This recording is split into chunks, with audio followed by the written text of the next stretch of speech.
Bonsoir à tous. Alors, comment euh, peut-on dire aide-toi et le ciel t'aidera? Alors, euh,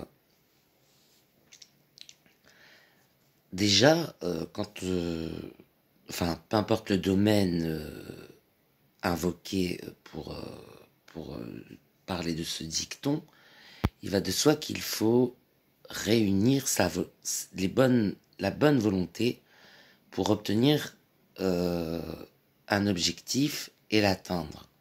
Donc déjà, il faut faire le vide, le tri et savoir ce que l'on veut vraiment. Je prends un exemple pour moi. Moi, pour ma part, mon problème à moi, ce que je voulais obtenir dans la vie, c'était l'amour. Voilà, chose qui est difficile à obtenir, une affaire de chance, une affaire de compatibilité ou de destin aussi. Plein de choses à savoir, mais rien de concret.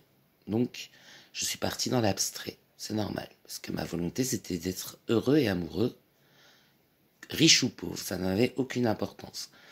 Disons que la richesse ne m'aurait jamais intéressé si c'était pour la vivre tout seul. La richesse m'intéresse pour la partager. Et pareillement, la pauvreté, si c'est pour la vivre seule, c'est une fatalité, c'est horrible, c'est affreux, c'est une torture. Mais si c'est pour la partager avec quelqu'un et affronter les difficultés avec quelqu'un, c'est tout aussi agréable que la richesse quand on est seul, quoi. Alors du coup, c'était quelque chose d'abstrait. L'amour, c'est quelque chose qui nous arrive ou qui nous arrive pas. Mais j'ai commencé ma recherche par un conditionnement, une mise en condition de ce que je voulais et de ce que je ne voulais pas, donc pour être prêt. Alors, dans ce que je voulais, il y avait des choses intimes que j'ai refoulées. Il y avait des choses plus, plus, comment dire, que j'exhibais, que j'extravertissais un petit peu plus, que j'ai montré, mais rien à voir. Enfin, je veux dire, c'était pas du tout comme les autres, quoi. Je veux dire, être homosexuel, je pouvais l'exhiber, l'extravertir, ça avait pas de problème. Par contre, mes goûts en matière de typologie physique, ceux-là, je les inhibais parce que on, ceux-là, je les assumais pas tellement et enfin, je m'en rendais même pas compte en fait. Je n'avais pas vraiment fait le point. Je m'étais juste conditionné à rencontrer l'amour. Conditionné à rencontrer l'amour, on m'a dit, Samy, des vieux, des personnes âgées. L'amour, on le trouve quand on s'y attend le moins. Voilà. Donc, je ne savais pas ce que ça voulait dire. Mais il y a un moment donné dans ma vie où je ne m'y attendais plus. Je ne m'y attendais plus. Je sais pas, c'était pas l'endroit, c'était pas le moment, c'était pas la situation, c'était pas propice à l'épanouissement d'une relation amoureuse. Et ben c'est là que je suis tombé raide dingue amoureux de quelqu'un. Et je suis toujours amoureux de cette personne. Donc du coup,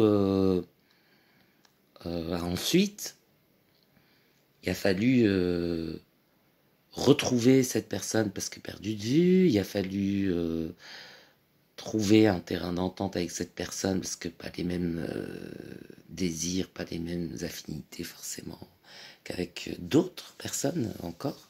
Parce que faut pas dire quelqu'un de séduisant ou de, ou, enfin, de, de, de plaisant à mes yeux peut l'être pour quelqu'un d'autre. Donc du coup, j'étais pas le seul sur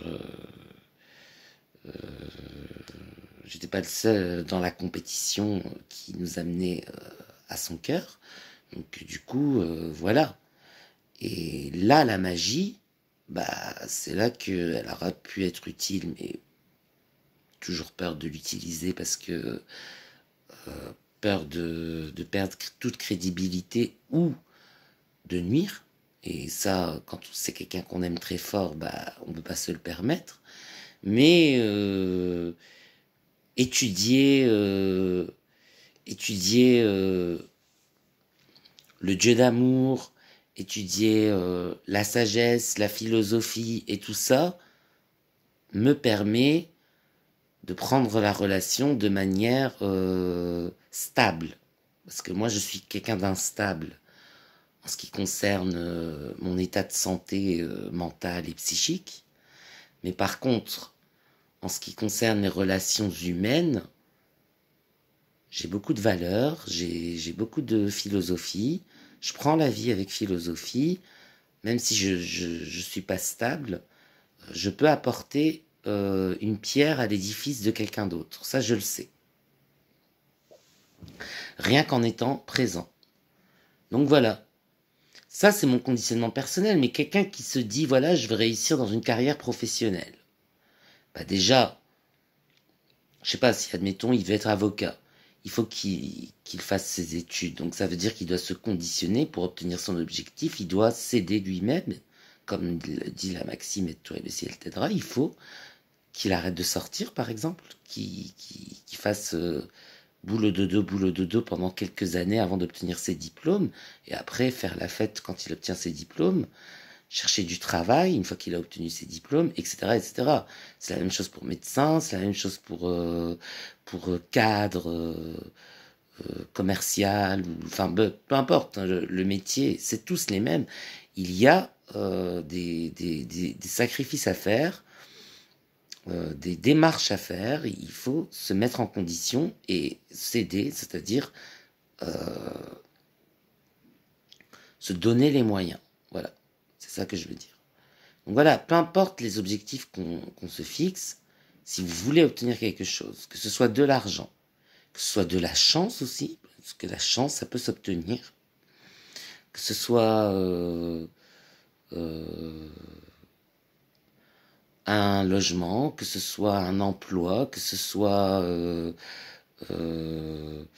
des désirs secrets, des fantasmes, peu importe ce que vous voulez obtenir, il faut vous en donner les moyens et surtout bien rassembler vos volontés, les bonnes volontés.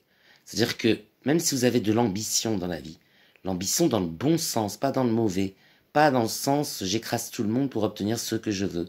Non, l'ambition dans le bon sens, dans le sens voilà un tel, il a réussi tel projet, moi j'ai pas réussi ce projet, comment a-t-il fait? Faut que je sache. Comment il a fait? Je me rapproche de lui, je fais connaissance, j'étudie son projet et ensuite j'obtiens des informations et je peux obtenir un projet tout aussi radieux si je me mets, si pour le peu que je me donne les moyens et que je rassemble de bonnes volontés. Voilà. Ben c'est comme ça qu'on fait pour s'en sortir, c'est ça, aide-toi, et si elle t'aidera.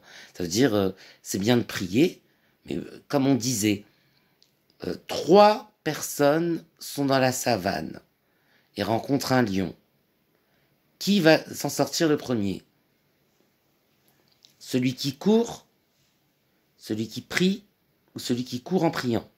Bon, la réponse à cette petite énigme, c'est que celui qui court a de fortes chances de s'en sortir. Celui qui court en priant aura plus de chances de s'en sortir, mais celui qui prie seulement et qui ne fait rien d'autre ne s'en sortira pas. Un lion, voilà.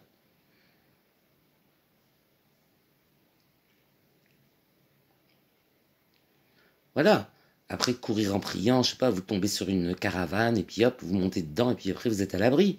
Et puis celui qui court, bon, bah, peut-être que le lion il va courir plus vite, mais bon, en tout cas,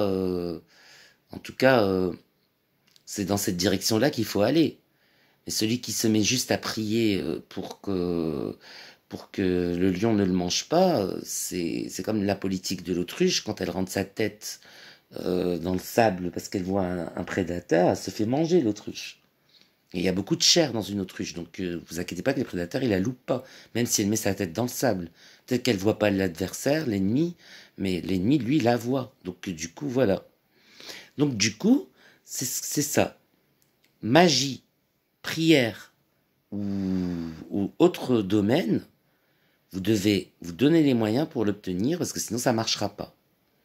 Donc il faut réunir les bonnes volontés. Demandez-vous ce que vous désirez vraiment. C'est une question importante, c'est important pour l'éveil. Demandez-vous quels sont vos véritables désirs, qu'est-ce que vous voulez vraiment.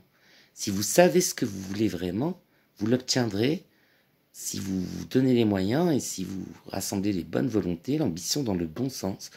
Et prier aussi. Moi, je pense que c'est utile.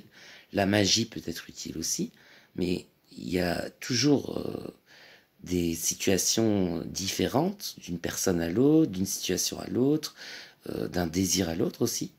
Mais en tout cas, jamais on se tourne les pouces et on attend que les choses viennent. Il y a des gens qui pensent que... Enfin, j'ai déjà vu, qui pensent en allant s'asseoir à la chaise d'un bar parce qu'ils sont séduisants, on va venir les trouver. Alors parfois ils ont raison, s'ils sont séduisants, il y a des gens qui vont s'intéresser à eux, ils sont juste au bar. Mais d'un autre côté, il faut aussi se donner les moyens et aussi aller voir les personnes et parler avec elles et pas seulement attendre. Il ne faut pas seulement se mettre au bar et attendre qu'on vienne nous accoster. Il faut parler aussi aux autres. Il faut faire connaissance, créer un réseau de connaissances, un cercle d'amis. Ensuite, par ce cercle d'amis, vous rencontrez de nouveaux amis jusqu'au jour où vous rencontrez la personne que vous aimez. Voilà. Après, il y a des gens qui font des rituels de magie pour faire des rencontres sexuelles ou amicales et qui restent chez eux. Ça marche pas. Vous faites un rituel pour faire des rencontres, mais vous sortez de chez vous. Vous allez en boîte, vous allez dans des bars, vous allez dans des parcs, vous allez là où il y a des jeunes, vous allez dans des boîtes de nuit, des parcs, des bars. Vous allez là où il y a des jeunes et vous parlez aux gens et vous faites des rencontres. Et là, votre rituel va fonctionner le jour où vous saurez que vous avez rencontré des amis comme vous le souhaitiez ou des relations sexuelles comme vous le souhaitiez. Là, vous saurez que ça a fonctionné. Mais si vous restez chez vous, ça ne marche pas.